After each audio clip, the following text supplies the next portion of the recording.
Welcome to MCN and the first generation Suzuki Hayabusa. 1999 this came out, the GSX 1300R is its official title. And not to put too fine a point on it, this bike is an icon. And the reason it's an icon, it's all about this 1300cc four-cylinder engine, just packed with grunt and packed with stories over the years, packed with folklore. Now, this is a bike that, when it came out, made a claim 173 bhp. But the big thing on it is that the speedo went up to 220 miles an hour, and early bikes would go off the clock. So even though it actually didn't do those kind of speeds, the very fact that you could go down a German autobahn and get it off the clock over 220 miles an hour made this bike very, very special. But in actual fact, every Busa we've tested at MCN, from this one all the way through the second generation and the refresh, have all been restricted. They've all done around about 185, 186 mile an hour because Suzuki had a self-imposed speed limit of 299 k's. But a few years ago we ran one as a long-term test bike and removed the speed limiter, and at Bruntingthorpe our speed tester Bruce Dunn actually got 203 mile an hour out of one. So they are properly quick and deserve their reputation. So you can see why this bike is such an icon. So it's had a lot of challenges over the years. Bikes have come and gone. Kawasaki have had the ZX12R, the ZZR 1400, there's been the Honda Blackbird, but everyone remembers the Busa. When it comes to hyper bikes, Suzuki Hayabusa is the bike you remember. And in actual fact, it's one of those bikes that back in the day you could load up with luggage, put a pillion on the back at breakfast time, and be in the south of France at tea time. So this is what they call the Generation 1 Hayabusa. It got updated in 2008, where it got more power. The power rose to 194 bhp. Got a few more cc's, longer stroke engine, higher compression engine, 1340cc, and it got some styling tweaks as well. Was even quicker accelerating, but that same limit on the top speed. And then in 2013, it got another minor update where it got Brembos and ABS. So over the years, Suzuki have sold over 189,000 Hayabusas. And to ride, I've ridden Busas a lot of times on different road tests. It's always been one of those bikes that are always associated with big speed. We've taken them to Germany, done autobahn runs on them, taken them around the Nürburgring. And they've always been what you'd imagine, incredibly fast, really easy to gather speed just because the engines have got so much grunt. The power delivery is amazingly creamy. There's nothing like it. I mean, it's always been a big, long, low, heavy bike. So although it is quite a sporty bike and it doesn't actually mind going fast through corners, it's no short, light sports bike. But it is what it is. It is phenomenal what it does. And in actual fact, I rode it a couple of years ago with its kind of newest challenger, which was the Kawasaki H2SX. And you know, even by today's standards, this engine was better than the Kawasaki supercharged engine. It had more grunt, the power was richer, the throttle response was smoother. But of course, things have moved on a lot over the last decade, or 20 years even, since this came out. You know, braking's become better, suspension control's better, riding positions are more comfortable, you've got more electronic rider aids, more creature comforts, that kind of thing. So, you know, you can see why the Busa started to lose favour against the more modern stuff.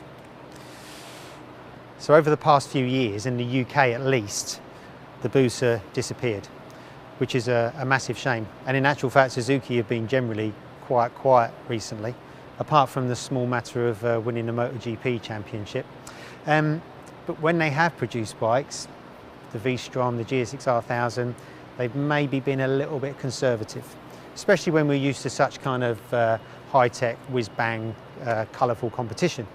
But there is going to be a new Busa for 2021, and we're going to be looking at it.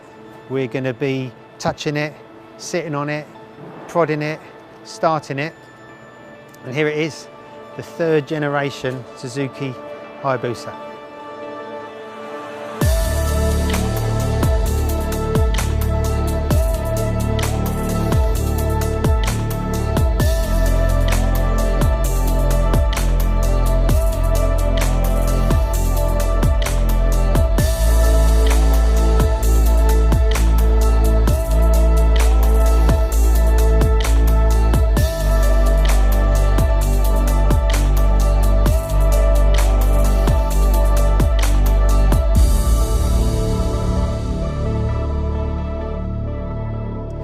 I know what you're thinking.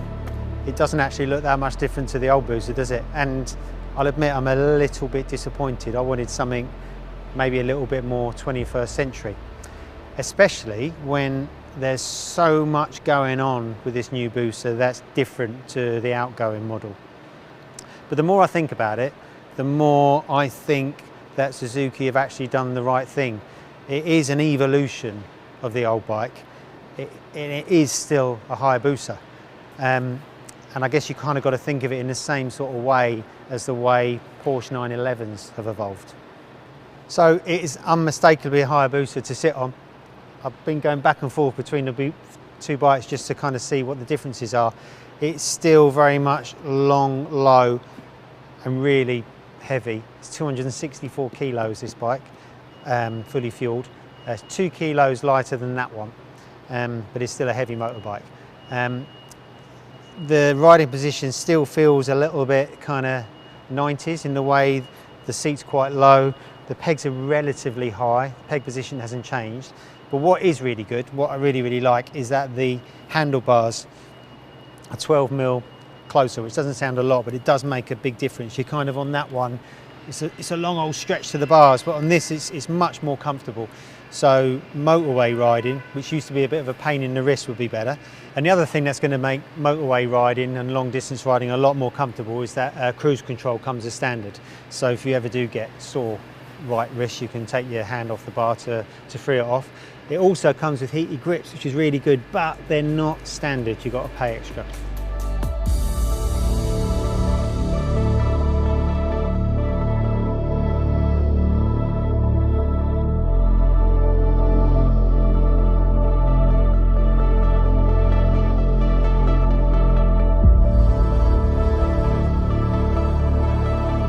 Now, when it came to designing the Hayabusa, Suzuki, their design department, created all these sketches on different shapes for the Hayabusa, and a lot of them look really cool, but they've gone for something that looks very traditional, which is good because we like what the Hayabusa looks like.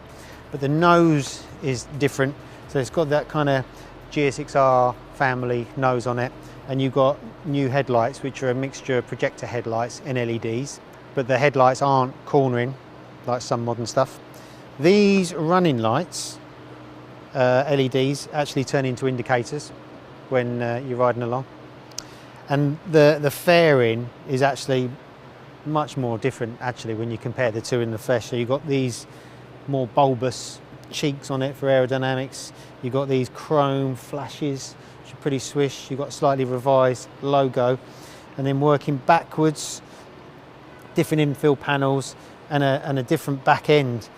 So the Busa is quite unique in the fact the back end's kind of quite squashed. It almost looks like a cartoon anvil's been dropped on the back suspension and it's collapsed. But that's the style, and it's aerodynamics, really aerodynamic. So it's got a new back end, and the back light cluster looks mad, like something out of a fairground ride. You've also got new 7-spoke wheels, you've got new mirrors, you've got a new screen, you've got new handlebar mountings as well, just to reduce vibes and to make things more smooth. The cockpit area is still very much Hayabusa. It's got new switchgear, kind of like the GSX-R 1000s, but the clocks are still analog mainly, and I really love the way it's all laid out. It's very similar to the old bike, but it's kind of got that real industrial feel, a real kind of feel you're on something really special and something really fast. When you've got digital displays that just read out the speed you're doing, there's something a little bit sterile about it. There's something, they're just numbers, it's hard to relate to. Whereas when you've got a clock that goes round, you can kind of relate to where you are just by looking at the needle without even knowing what the numbers are. And when that needle's right over the other side of the clocks and you know you're going for it, there's something really special about that, and kind of adds to the feeling of speed you get off it as well. And there's that other thing as well, when you're a little kid and you used to look at speedos in cars and bikes, and they used to go up to 150, 160 or whatever, and you used to go, wow, that's a fast car, or that's a fast bike, and you get that feel here. So the Busa's clocks no longer go up to 220, which is a bit of a shame. Wouldn't it be good if you still had 200 odd on the clock? It basically reflects what it really does, so it goes up to 180. But you've got a nice analog fuel gauge, nice analog water temperature gauge, nice analog rev counter. I really love it. It's really clear. All the dials are new, the digits are new, the surrounds are new, and in the middle you've got a modern section, which is the TFT colour section, which tells you all about your rider modes, all the rider information, everything you'd need to know. And talking of electronics, the Busa is absolutely packed with them now. So fundamentally it's got a Bosch 6-axis IMU and ride-by-wire for the first time.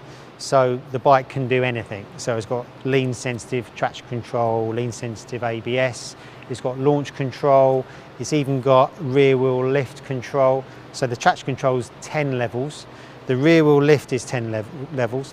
What that basically means is when you brake really hard, if the rear wheel starts to slip as the front's right on its nose, if it's in one of its very intrusive modes, the bike will just brake very flat. It will never let you kind of endo, if you know what I mean. And it does that basically by letting the brakes off. So braking power isn't going to be as much as it could be in one of its intrusive rear wheel lift mode, and it will be more impressive with everything switched off, more for kind of track riding. It's also got a speed limiter, which is quite handy. It's quite easy to accidentally nibble over the speed limit on this bike, and hill hold control, which isn't that necessary, but it's nice to have.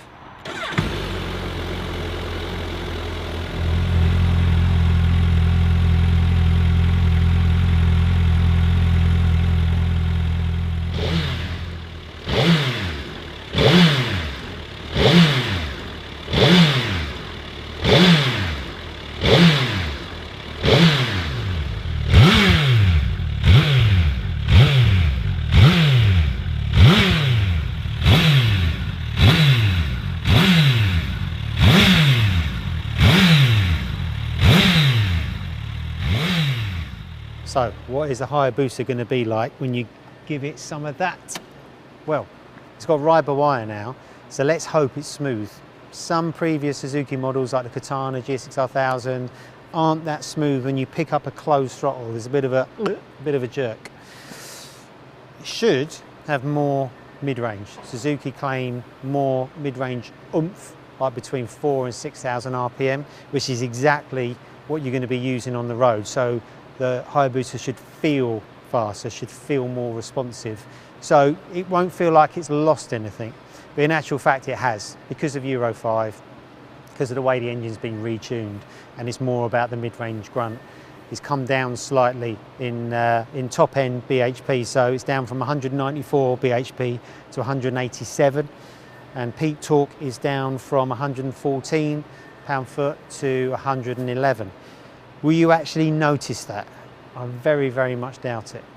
Will it be important when you're bragging online and in internet forums? Maybe, but in the real world it won't make any difference. The boost is still going to feel amazing, I hope. The mid-range and the grunt and the fluidity of the engine, I really hope still going to be there. The other thing, ironically, because it's now Euro 5, which is all about emissions regulation, it's worse on fuel, claimed. So the old bike Suzuki claimed did 50 miles per gallon. Now it's down to 42. So that's quite a big reduction. So that means that out of this 20-litre tank, you should get around about 176 miles.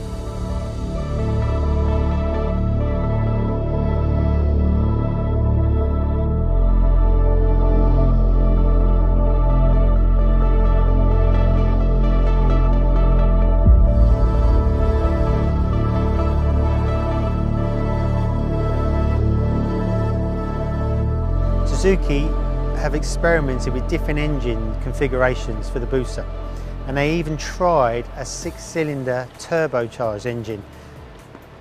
Why didn't they use that? I mean, fancy telling someone you got a 6-cylinder turbo. Now, during testing, they actually found that the inline 4 was the better solution for the Busa, and they're probably right, but it would have been nice to have something a bit madder, wouldn't it? The only external difference in, really, you've got the inline 4 engine, same capacity. The only real big difference, the way to look at it, is the exhaust. So it's Euro 5 friendly. You've got an elliptical cat in the exhaust collector box, and then you've got a round cat in each one of these crazy looking end cans. So this is an anorak's guide to the Busa engine. Now Suzuki have done a lot of work to this engine to put it through Euro 5, to make it smoother, to give it more grunt. So virtually every single part inside this inline 4 has been tweaked. So we've got a new cylinder head with new combustion chamber, new cams, new cam tensioner, new valve springs, crank, pistons, gearbox, oil ways have all been changed. It's got a new slip and assist clutch, smaller throttle bodies. Normally they grow, don't they? They're down from 44 to 43 millimeters. The intake trumpets have been extended by 12 mil. You've got new twin injector system in the throttle bodies, bigger airbox, new ram air, new radiator. And Suzuki's are bomb-proof anyway, aren't they? I mean, Suzuki engines are the darling of the drag race world, but the Suzuki engine in this is even more durable, and even the way it's been screwed together in the factory has changed just to give it a little bit more life.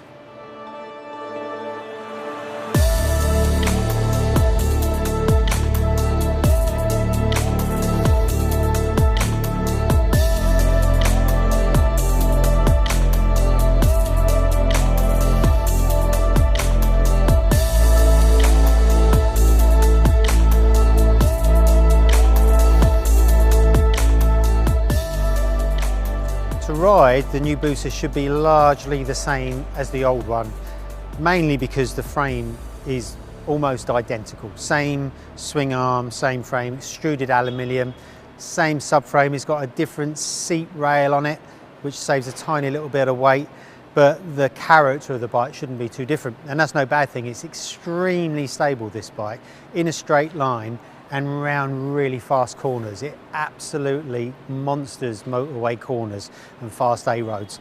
Not so nimble, but it is what it is. You know, it's a very stable bike. It's not designed to scratch through B roads. The suspension is the same as before, KYB shock and forks, but the internals have been revised. So hopefully the ride quality would be a little bit plusher and there'll be a little bit more control when you're pushing on. The other thing to mention really, we're very obsessed with power figures and weight figures. As I said before, this is a heavy bike, but the good thing about heavy bikes and the thing that makes this feel so special is that heavy bikes just iron out bumps. They just trample over bumps like they're not there. So you should still get that exquisite feeling of unflappability, if that's even a word, when you're riding this fast cross country.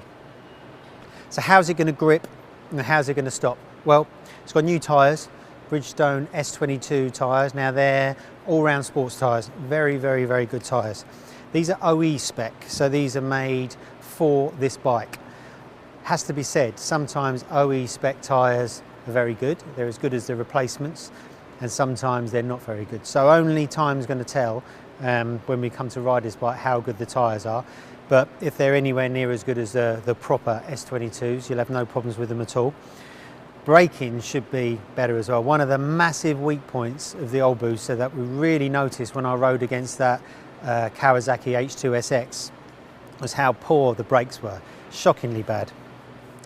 Now this has got different brakes. So this has got Brembo stylometers. So the stylometers came out a couple of years ago on the Panigale V4, really racy calipers.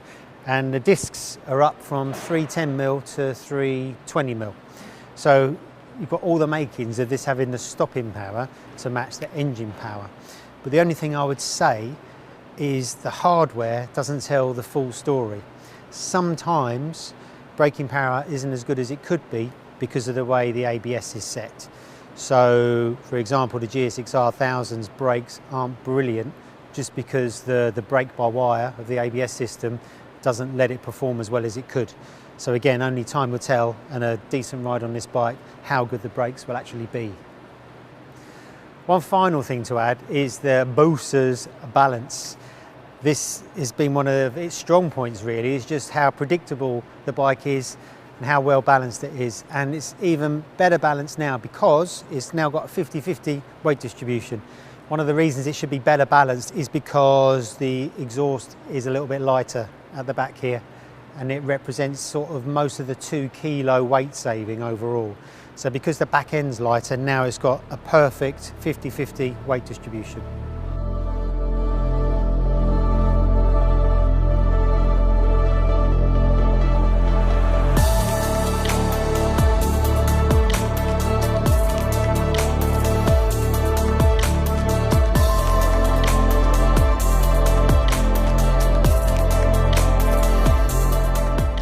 So there you have it, the 3rd generation Suzuki Hayabusa. It's going to be out very, very soon. Suzuki haven't announced any official prices yet, but we'd expect this to cost around about the same as an entry-level superbike. So if you kind of think GSX-R 1000R, a normal R1, ZX-10, that kind of thing. It's not going to be kind of superbike territory. So the only thing left for us to do now, after all of that talking, is to go out and ride it.